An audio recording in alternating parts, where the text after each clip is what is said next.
This video is called Grouping Things Together, and it goes with Chapter 5 of Google Sketchup for Dummies.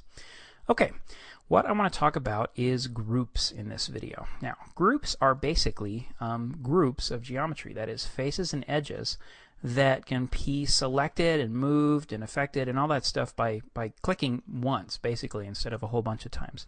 And you make groups by basically selecting a whole bunch of stuff and then telling it to be a group. But before we go into how to make a group, I wanted to talk a little bit about the benefits of using groups and also components, actually, if you read ahead in the chapter, over not using groups and components. Okay, what I did is I drew a couple different rectangles here.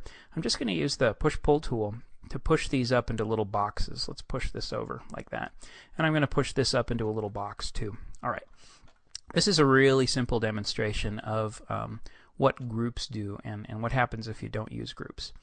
What I'm going to do is I'm going to take this little box, the one on the right, and I'm going to select it. I'm going to take this move tool and I'm going to grab this guy and I'm just going to stick it over here. Now, if you notice, what I have is two boxes, right? There's a box there if I look at it from underneath, box here and a box there.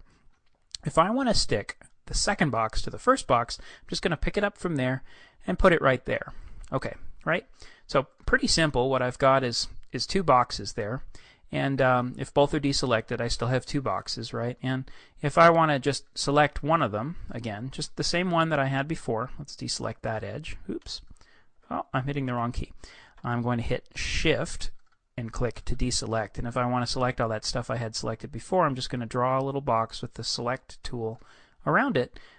And I've got the first little box that I moved into position right there. Okay, so since I reselected it, I ought to be able to just move it away, right? So let's just grab the Move tool, and let's just kind of grab it anywhere on the box and move it.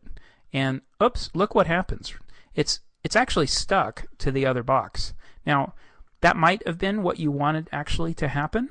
Probably it wasn't what you wanted to happen. Now, let's talk about why that happened.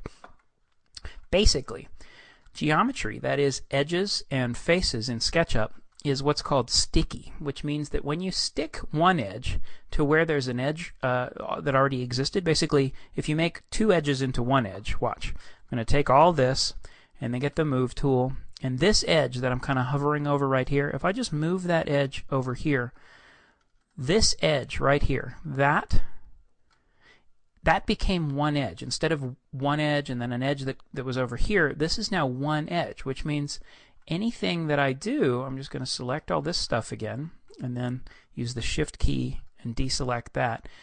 If I try and move this guy away, it's actually stuck to that again. So maybe you wanted that to happen. Probably you didn't want that to happen.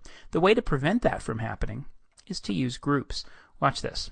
I'm going to do the same thing that I did before, but first I'm going to make this guy over here on the right a group. And I'm going to do that by doing this. I'm going to draw a thing around it, just like that. I'm going to select it and draw a selection box around it to select the whole thing. And then I'm going to right-click on it. And when I right-click, I get this whole list of options in the context menu. I'm going to choose Make Group.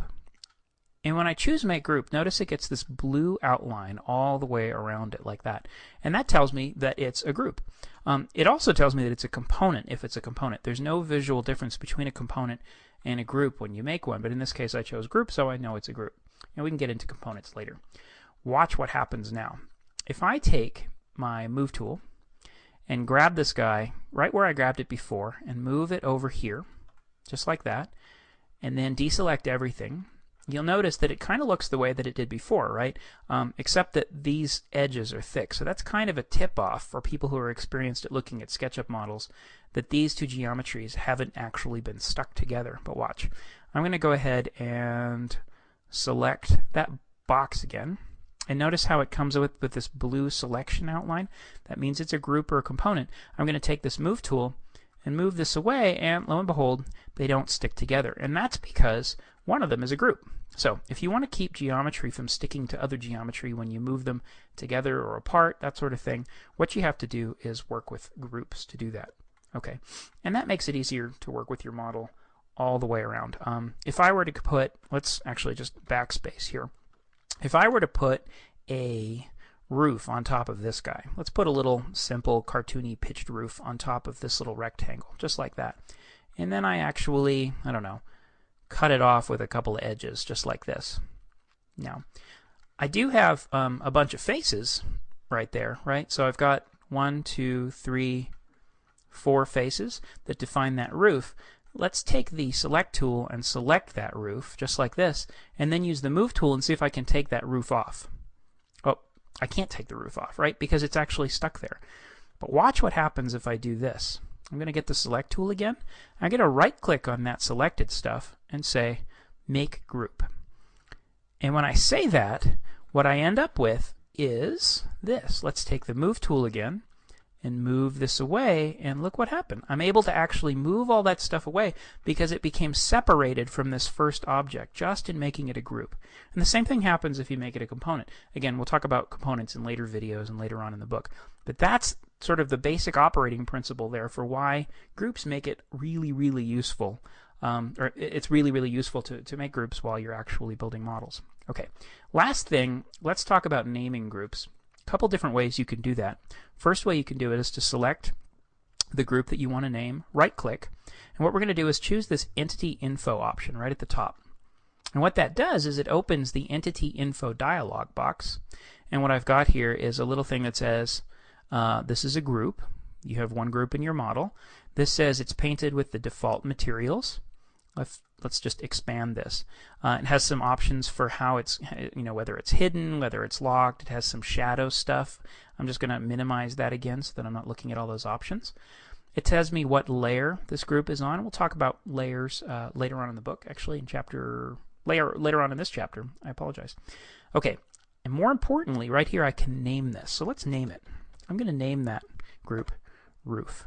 And now this group is actually called the roof. And if I go ahead and choose that thing, it's going to say you've got the roof right now. And where that comes into play is in the outliner. I'm going to go up to the window menu and choose outliner. And that opens up the outliner dialog box. And what this shows me is that I have a file called Untitled. You'll notice that it's a new file in Sketchup, so it's called Untitled. And inside my file, I have a group called roof. So I can actually rename stuff right here in the outliner. I can go to rename, and I can choose another one and call it my roof, maybe, something like that. So I can name things right here in the outliner, or I can name things up here in entity info. And notice how I changed it here and automatically changed there. All right. So that is the end of the video called Grouping Things Together to go with Chapter 5 of Google SketchUp for Dummies.